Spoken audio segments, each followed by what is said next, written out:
Halo sahabat Mace Polwan, jumpa lagi bersama saya Mace Polwan Ibtu Orin. Nah, kali ini kita jumpa lagi di program baru Noken, ngobrol bareng Binmas Noken. Nah, kali ini di samping saya sudah ada dan hadir bersama saya Bapak Kepala Operasi Damai Kartens, yaitu Bapak Kombes Pol Muhammad Firman SIK MSI. Halo Bapak. Halo. Ya, izin Pak. Nah, ini jadi banyak sahabat Mace Polwan yang bertanya-tanya kepada Mace Polwan, kenapa sih Mace Polwan suka naik-naik ke gunung, main bersama anak-anak dan juga mama-mama, dan melakukan bakar batu juga bercocok tanam bersama masyarakat. Nah, biar mereka tahu dan sahabat Mace Polwan tahu apa sih Operasi Damai Kartens itu, berkenan mungkin kita ngobrol dan bisa dijelaskan langsung bersama Bapak. Siap. Oke, terima kasih Mbak atas pertanyaannya. Kemudian kami diundang di sini untuk menjelaskan kepada masyarakat terkait tentang apa itu Operasi Damai Kartens. Operasi Damai Kartens ini mulai dilaksanakan itu terhitung mulai tanggal 1 Januari 2022, di mana Operasi Damai Kartens ini merupakan transformasi dari operasi penegakan hukum sebelumnya namanya dulu Nemangkawi. Ya. Kemudian berdasarkan konsep yang disampaikan oleh pimpinan Kapolri bahwa bagaimana kita penanganan Papua itu kita bisa membantu kepada masyarakat, mendukung program pemerintah dalam percepatan pembangunan di Papua dalam rangka meningkatkan kesejahteraan masyarakat. Makanya operasi yang digelar mulai tanggal 1 Januari kemarin, yang sebelumnya itu 6 bulan pelaksanaan operasi itu dibagi dalam tahap, setiap pelaksanaan operasi waktunya itu kurang lebih 6 bulan. Operasi itu lebih mengedepankan pendekatan kepada kemasyarakatan yang dulunya lebih banyak operasi penegakan hukum, walaupun di Operasi Damai Kartens ini tetap dilaksanakan penegakan hukum, namun porsinya lebih banyak kepada pendekatan kepada masyarakat, pola soft approach dibanding dengan penegakan hukum. Adapun program-program yang ada dalam operasi itu, di mana Operasi Damai Kartens itu ada 6 satgas, yang diantaranya adalah Satgas Bimas, kemudian Satgas Humas, kemudian Satgas Gakum, Satgas Preventif, Satgas Intel, Satgas Siber, dan Satgas Bantuan. Lebih kita tonjolkan di sini adalah Satgas Bimas. Binmas ya Pak. Karena kegiatan-kegiatan di dalam Satgas Bimas ini ada beberapa program yang kita laksanakan, diantaranya adalah program Kaswari, peningkatan kesejahteraan anak negeri, kemudian program Keladisagu dalam hal bidang pelayanan kesehatan, kemudian program SIIPAR dalam memberikan pelayanan kepada masyarakat dalam bentuk mengajarkan anak-anak kita yang di daerah pegunungan, kemudian program Koteka dan sebagainya. Siap. Kalau ada pertanyaan, kenapa Mace Polwan ini menaikkan berita ataupun konten kegiatan-kegiatan di pegunungan? Memang dalam operasi ini, Operasi Damai Kartens ini yang sudah berlangsung di tahap kedua ini terhitung mulai tanggal 1 Juli 2022. Yang dulu sebelumnya operasi itu mempunyai atau memiliki yang menjadi sasaran daerah operasi itu ada 5 daerah operasi. Di antaranya adalah Intan Jaya, Kabupaten Puncak, Nduga, Pegunungan Bintang, dan Yaukimo. Ini daerah pegunungan semua. Kenapa dipilih situ? Karena berdasarkan hasil evaluasi bahwa di wilayah Papua yang masih sangat rawan, wilayahnya tanda kutip masih merah, zona merah, ada 5 wilayah di daerah tersebut. Siap. Kita ketahui di wilayah tersebut masih banyak gangguan-gangguan keamanan, sehingga jalannya pemerintahan, jalannya aktivitas masyarakat banyak terganggu. Oleh karena itu, operasi kita sasarkan ke sana. Iya. Ada kegiatan-kegiatan Binmas Noken, misalnya program SIPAR. Anak-anak ini selama ini mungkin sudah lama tidak aktif di sekolah. Di sekolah, siap Kita Bapak. memberikan dalam bentuk pelayanan seperti mengajarkan mereka Ya. yang sasarannya pada anak-anak. Kemudian program yang lainnya seperti Kaswari, peningkatan kesejahteraan anak negeri.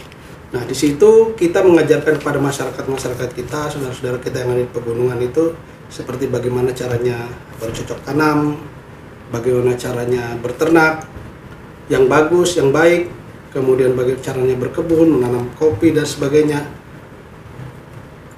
perikanan dan sebagainya. Memang itu semua memang sudah dilakukan oleh masyarakat kita. Ya. Namun kita mengajarkan kembali bagaimana misalnya berternak yang baik, yang sehat seperti apa. Yang selama ini masyarakat menganggap bahwa kita masyarakat Papua ini kan sangat kaya alamnya. Iya. Masyarakat Luar itu biasa, ya tanahnya juga betul, tanahnya bagus, sangat subur. Ya. Misalnya daerah pegunungan itu rata-rata tanahnya subur. Mereka menganggap ya Bapak kita buat apa kita diajar-ajar seperti itu.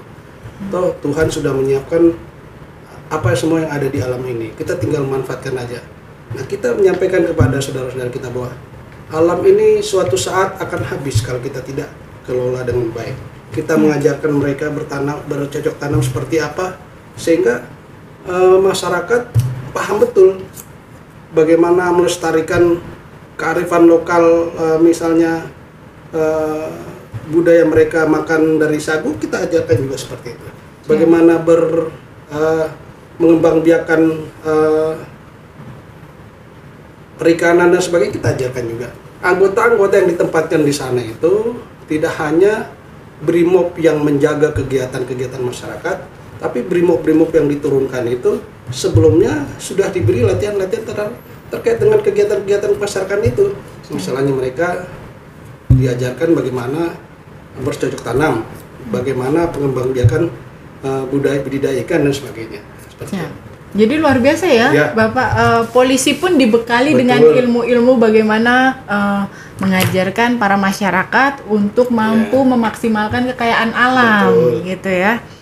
Nah, ada nggak kendala-kendala? Sedangkan artinya kendala yang dihadapi anggota kan seorang pasukan yang harus di lapangan dan siap.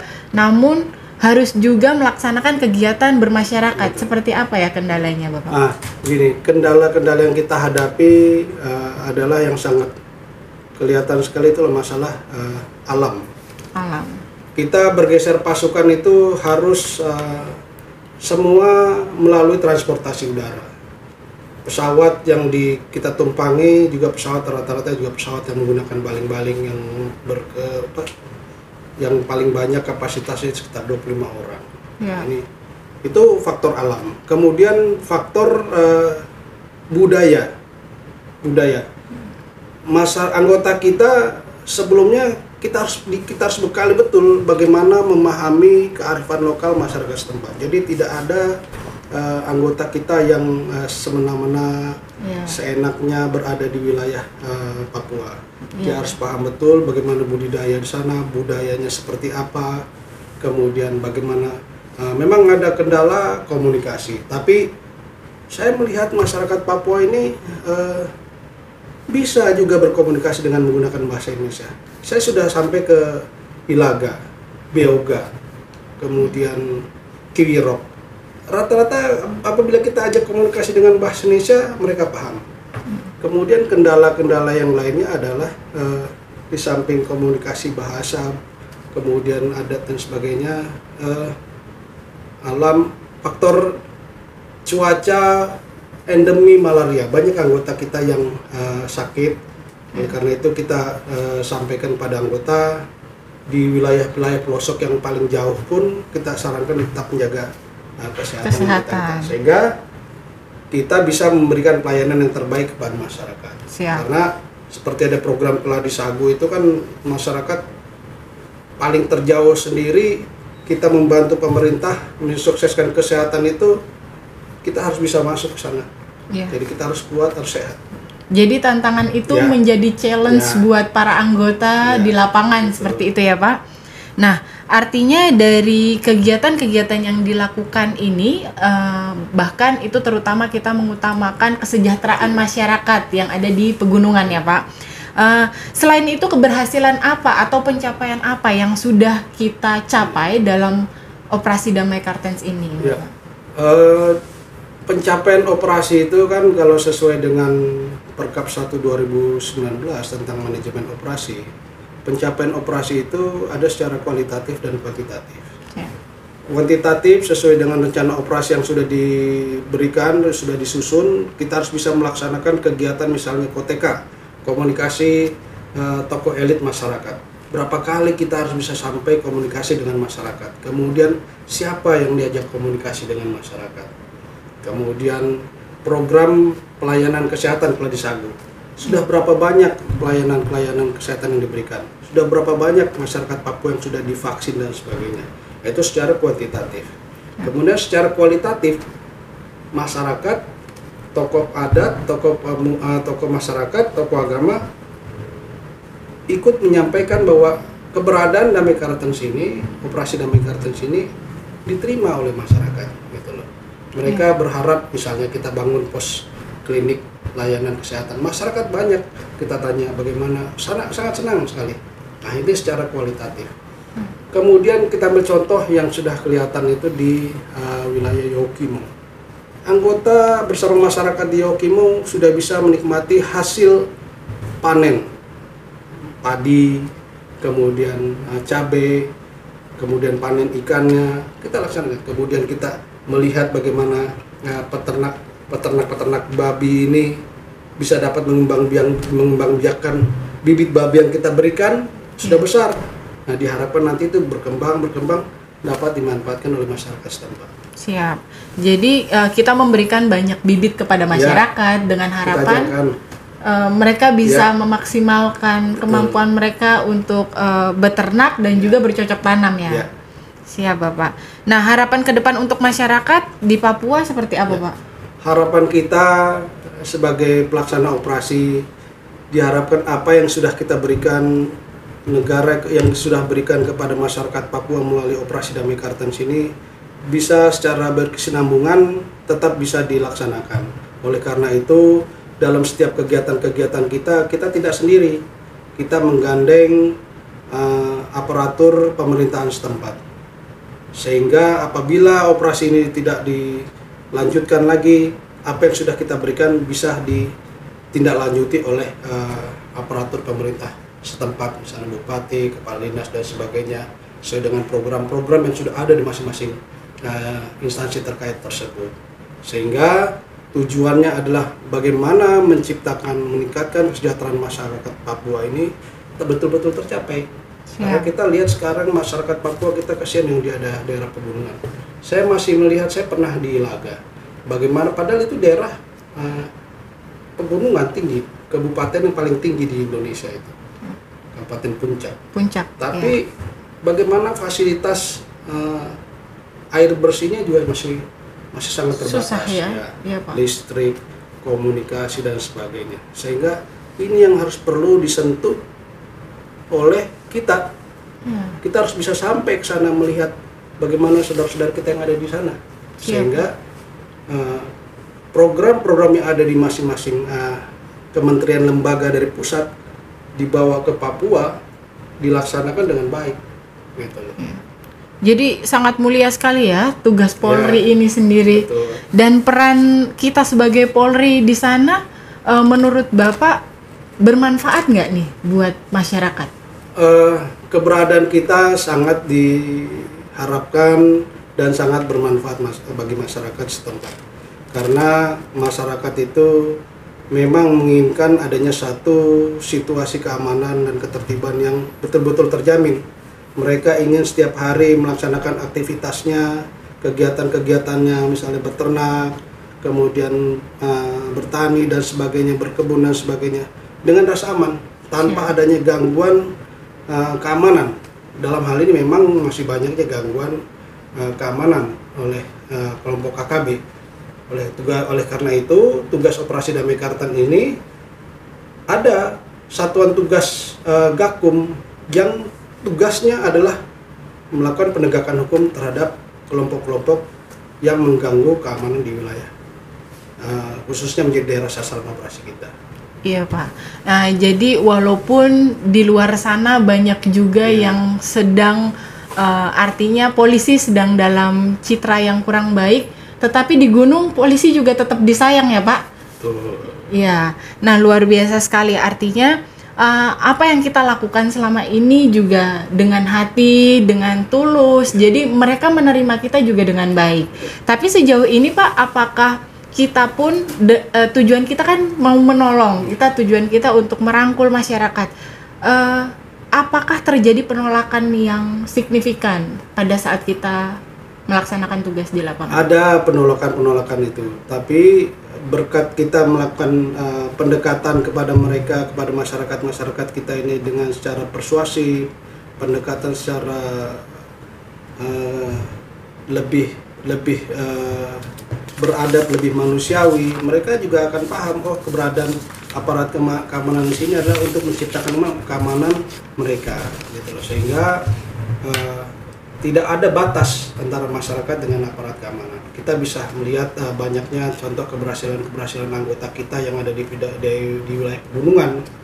Mereka mau berbondong-bondong memeriksakan kesehatannya kepada kita. Kemudian mereka mau anak-anaknya mereka diajarkan materi-materi sekolah oleh anggota-anggota kita. Jadi kita memberikan betul-betul menyampaikan misi kita kepada masyarakat kita itu betul-betul dengan hati, karena kita kan berprinsip bekerja dengan hati, sehingga yang diharapkan dengan pendekatan secara hati ke hati kepada masyarakat juga tidak merasa takut dengan aparat keamanan, dalam hal ini kepada kepolisian. Siap, luar biasa sekali ya tugas kita ini.